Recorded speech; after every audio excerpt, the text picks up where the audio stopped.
students. In this experiment, we are going to see the port characteristics of isolator and circulator. Isolator and circulator are the special microwave devices which are made up with the ferrite material.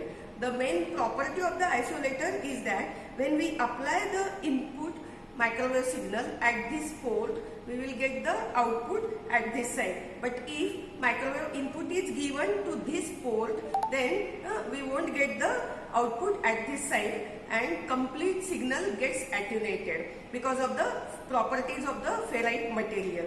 And the main purpose of isolator in microwave test band setup is that to protect the reflex klystron tube through the reflections coming from the load side. Therefore, in our every setup, we have to use the isolator after the klystron tube.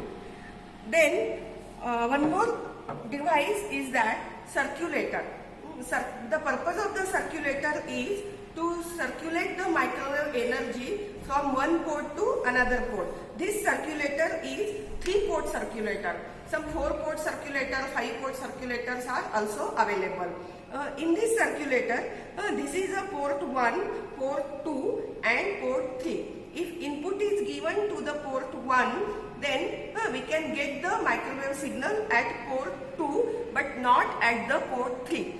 In same way, suppose the input is given to the port 2, then we can get the microwave signal at port 3 but not at the port 1. And if input is given to the port 3, we can get the microwave signal at port 1 but not at the port 2. That's why the name is given, that is circulator. Now I will tell you how to take the readings using experimental setup.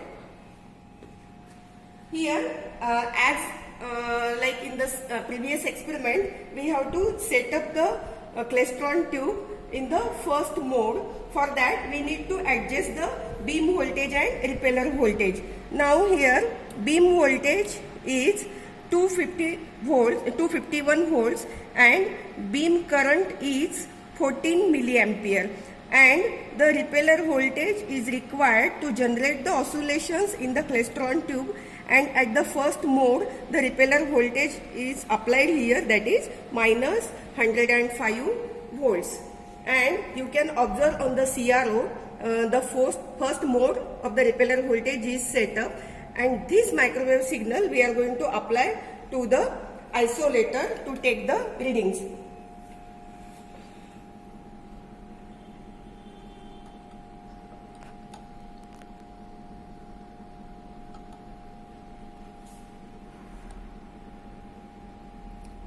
Before this isolator, the reading was around 100 millivolts. Now, when I connect the isolator, again you can observe on the CRO that we are getting the same output at the port 2 of the isolator. Now, suppose if I change the input side of the isolator, and if the isolator port 2 is connected at the input side and port 1 is connected at the output side, you can clearly observe here signal is attenuated and there is no output signal on the CRO. Therefore, because of the ferrite material, the isolator is used for the protection purpose in the test bench setup.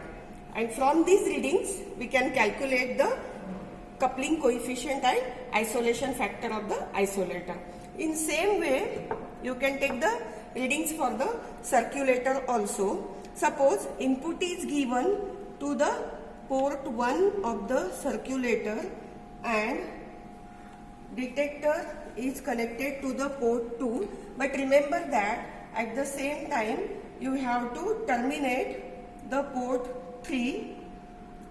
And here on CRO you can observe the output at port 2 is approximately same as the input applied at the port 1. And for example, suppose now you can observe if the detector is connected to the port 3 and